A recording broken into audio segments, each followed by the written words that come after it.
आज ही के दिन 46 साल पहले यानी 25 जून 1975 को तत्कालीन प्रधानमंत्री और कांग्रेस नेता इंदिरा गांधी की आवाज़ सुबह सुबह रेडियो पर गूंज उठी और इस आवाज़ में संदेश था आपातकाल का।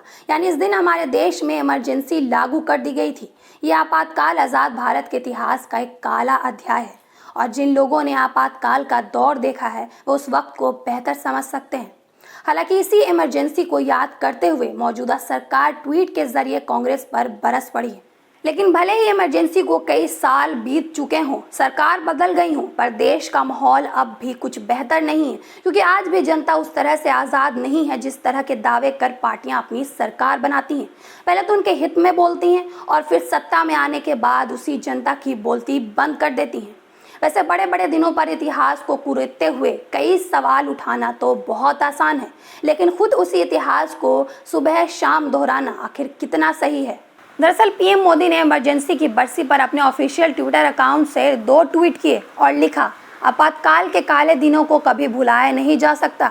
1975 से 1977 की अवधि में संस्थानों का व्यवस्थित विनाश देखा गया। आइए हम भारत की लोकतांत्रिक भावनाओं को मजबूत करने के लिए हर संभव प्रयास करने का संकल्प लें और हमारे संविधान में निहित मूल्यों पर खरा उतरे। वहीं अपने दूसरे ट्वीट में पीएम ने लिखा, इस तरह कांग्रेस ने हमारे लोकतांत्रिक लोकाचार को कुचला। हम उन सभी महाअनुभवी को याद करते हैं जिन्होंने आपातकाल का विरोध किया और भारतीय लोकतंत्र की रक्षा की। हालांकि पीएम मोदी के अलावा गृह मंत्री अमित शाह ने भी इमरजेंसी को याद कर कांग्रेस पर सवाल उठाए।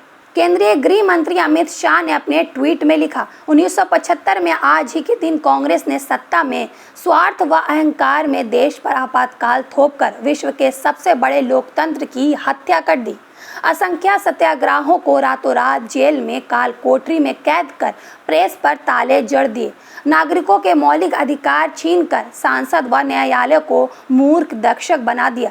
अमित शाह आगे लिखते हैं, परिवार के विरोध में उठने वाले स्वरों को कुचलने के लिए थोपा गया आपातकाल आज़ाद भारत के इतिहास का एक काला अध्याय है।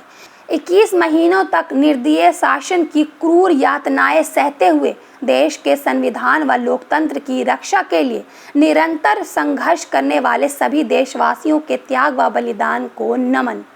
ऐसे ही खबरों के लिए देखते रहिए दी कंटाप। हमारे दी कंटाप चैनल को फेसबुक पे फॉलो करें, यूट्यूब पे लाइक शेयर सब्सक्राइब करें और बेल आइकन दबाना बिल्कुल ना भूलें।